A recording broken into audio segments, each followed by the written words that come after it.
Have you been thanking your lucky stars like I have? I believe we are happy, joyous, and free. I noticed especially since Sunday, November 25th, and definitely also on Thanksgiving Day. But the 25th, we had that annual meetup of the Sun with jovial Jupiter, both of them in Sagittarius fire. And it brought us sort of like a lucky break, because these two guys are now going to travel together in Sagittarius until the winter solstice on December 21st. So our spirits are buoyed. We have definitely more hope and optimism. And the second thing I want to talk to you about this week is Messenger Mercury. And yes, he is still retrograde and still in fiery Sagittarius also.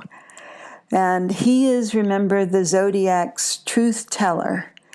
And in Sagittarius, he gives us this inspiration to be straight shooters, right? And that our messages retrograde can get garbled, however, sort of like Freudian slips, right? Something, a slippage from our unconscious mind. We'll just find that we have blurted it out spontaneously, having that experience that you don't even know that you're going to say it until you've heard yourself saying it. So that is with us for some more time coming up. And then third, let me ask, have you recently let go of something from the past? Sort of left it in Davy Jones's locker, so to speak. Because I ask that because visionary Neptune, who is the inspiration for our dreams, has been in Pisces, the oceans of Pisces, and has now turned direct at that infamous 13 degrees. And he's taken us on a swim really through our own unconscious minds, the ocean's depth. And that has been happening since June 18th. That's when he turned retrograde. So if you think about the dreams you were dreaming for yourself then, and they sort of went on this underwater deep dive, and now they are resurfacing. And this is calling us to a new spiritual awakening. That's what we did during that retrograde period. Hopefully we all concentrated on being love finders rather than fault finders. And now the force for making our dreams come true is direct and clear. So that is really good news. So hi, I'm Judith Royal, archetypal astrologer, and this is your astrology weather forecast for the week of Monday, November 26th to Sunday, December 2nd, 2018. And this week, the moon is going to take us from the nurturing waters of Cancer through the campfires of Leo and on into the down-to-earth need for neatness and tidiness of Virgo. And finishing up, the moon will be in the air sign of graceful and hopefully balanced Libra. So that's water, fire, earth, and air. So all of you get at least one day this week that is very compatible with your own sun or moon sign. So it's a Cancer moon on Monday, the 26th of November, which is a turning point day due to some stressors and some sudden changes in our relationships. So with the moon in that home, sweet home Cancer, it could be, first of all, that we're feeling a bit nostalgic or even downright melancholy. You know, if we had friends or family visiting for the holidays, they've gone, and we're left with the memories. And sweet as they may be, They have called us to dig deeper into our most sensitive places, maybe some hurt feelings that we have kept hidden. And the hiding of our feelings, each of us have our own unique way of defending ourselves against what we think is going to hurt us again.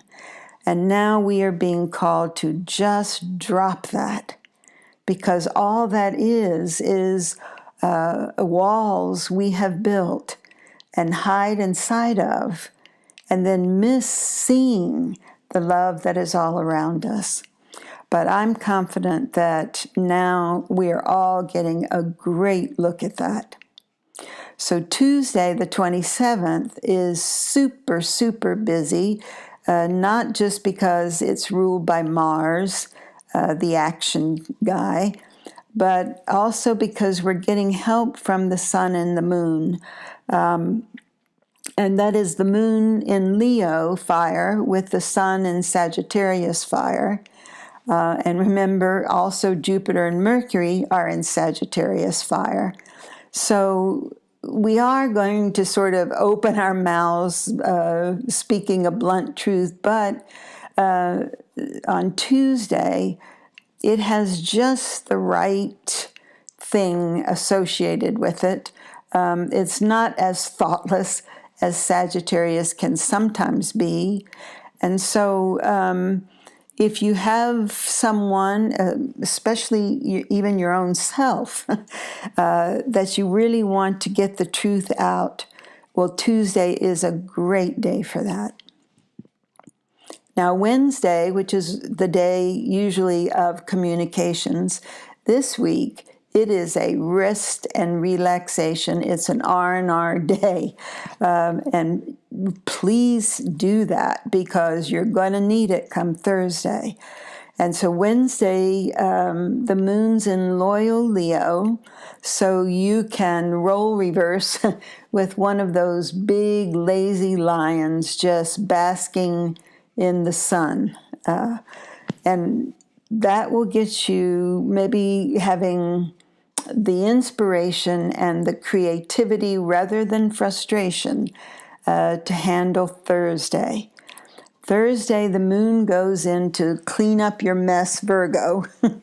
And so that impetus to start organizing our day, paying attention, perhaps too much attention, to details, trying to prepare for the busy day ahead.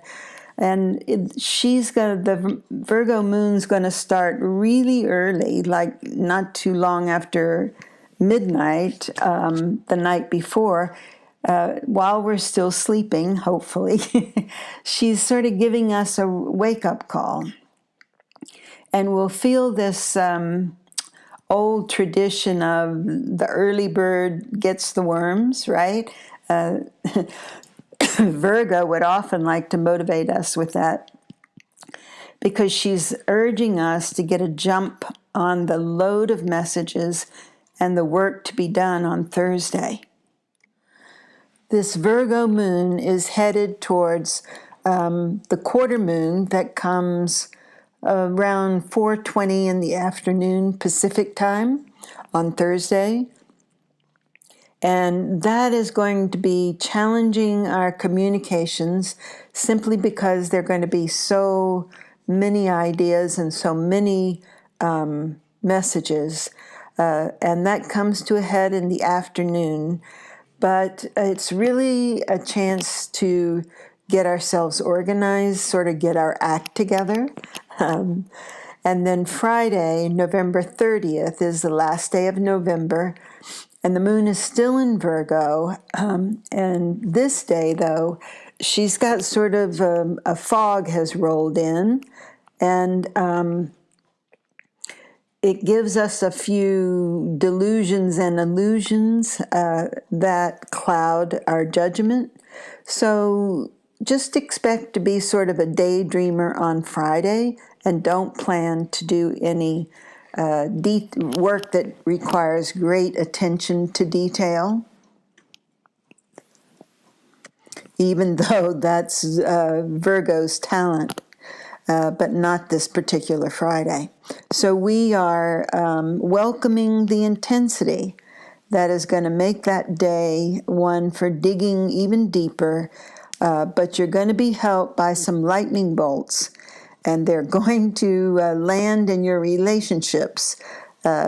But it's because the relationship that gets highlighted this week, it needs to have more freedom. And that's where that God of lightning comes in to help us out. Saturday is the first day of December, and the moon is in graceful Libra. And so this energy takes our emotions sort of through this balancing act between trying to say it diplomatically or bending over backwards to say it without offending someone to the degree that we end up not really saying it at all or saying it in such a double-speak way that the other person doesn't even get it. So with all this straight-shooting Sagittarius energy, that Libra balancing act may not be possible on Saturday. But we do come to another turning point Saturday that, that could be discouraging and dampen our spirits a little bit. But again, this is the place to ask yourself, would I rather be right or happy, because I cannot be both? So Sunday morning is still a little bit somber. We're still trying to free ourselves from some of our mental prisons that we build, There's sort of those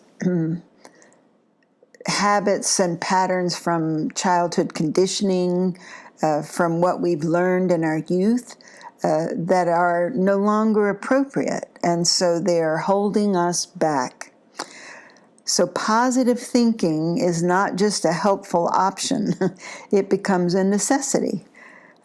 Because from here on out, actually from the past year, we all have something in our life that's going to show us, perhaps repeatedly, that our thoughts create our reality. And that truth is going to be more and more apparent. I know in my own life I'm watching for it. I'm making a point of being witness to it. And because my attention then is heightened, it seems to me that I think something and then it manifests in reality in a very short period of time. Also on Sunday, Venus, who is in a prolonged stay in Scorpio because of her retrograde phase, she returns to Scorpio, having spent all of November in Libra. And remember, it's all about relationships, so there's a shift here where she picks up where she left off on October the 31st. And she began her whole journey in Scorpio on September 9th. So she's taken us back to that time, and we have had the chance to retrace our steps and re-look at our relationships, first through those Libra eyes of having a balance between his needs, her needs, between your needs and your partner's needs, and as well as all that time with Venus and Scorpio, where she might love to get a little bit of vengeance on the past. In other words, have us really look at the places we still think we should get even with someone. And we've had the opportunity, and we still do, of course, to really let that go, knowing that that poison is only hurting us and not the other person. So on the road ahead, I have become curious about this 13 degrees of Pisces, which we've had Neptune sitting there for so long, and all these other planets then making aspects as they reached 13 degrees of their sign. So, for example, December's loaded with them. December 7th, Mars in Pisces is going to pair up with Neptune. We're going to take our spiritual warrior is going to really stand up for herself and take action. And then on the 21st of December, the same day of the winter solstice, Venus will go 13 degrees Scorpio, and she also will make this harmonious music with visionary Neptune. I mean, that's just the heights of unconditional love and welcoming the soulmates into our lives. And then Christmas Eve, December 24th, Mercury in Sagittarius brings us to a culminating crisis point of all of this 13-degree meetups by bringing us a stressful square to Neptune. And so what that's asking us to do is, at that crossroads, choose between the truth or one of our favorite illusions. And of course, we're going to choose truth. And then for all of you artists and lovers, that Venus alignment with Neptune is also at 13 degrees, remember, and on the 21st. So I looked for, there's a thing in astrology called the Sabian symbol.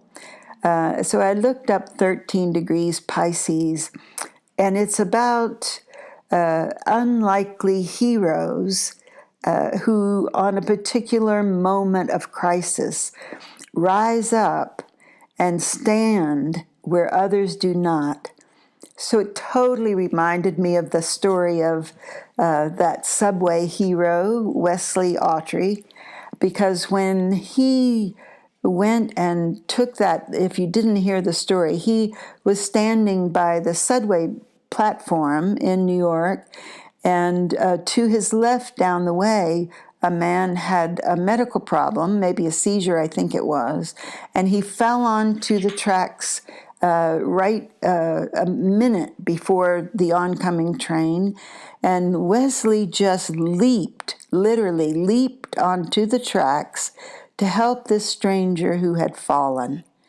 And he was able to get both of them, the stranger and himself, rolled away before the train reached them. And I was pretty convinced that his chart, his astrology, was going to show me some Sagittarius, because Sagittarius is the leaper, right?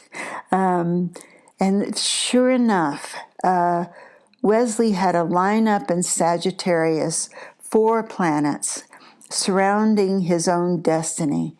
So he was one of those who, on a soul level, had planned a path that would stand out as an example of courage to other people. Now, I'm totally not suggesting we jump on a train track. That was his unique service, right? But it is definitely the call for us to do that one simple but unique to us act that is courageous for us. It's different for everybody, but you know that thing that has been calling you, but maybe before now you haven't had the confidence to actually do it. Well, just think of old Wesley, the subway hero, and that spiritual warrior in all of us is going to get the help from Uranus and all that lightning. And we are, especially between now and January 6th of 2019, we're going to feel like nothing is happening fast enough. We might feel a little too headstrong, a little too convinced of our own opinion, but that's okay. Really let that motivate us to do what in our heart we know we want to do. So wow, this is a wow time in our world. And I thank you once again for listening. Please get in touch with me if you'd like to do a deeper dive in your own stars and your own destiny at judith@judithroyal.com. That's my email. So thank you, and that's all for now.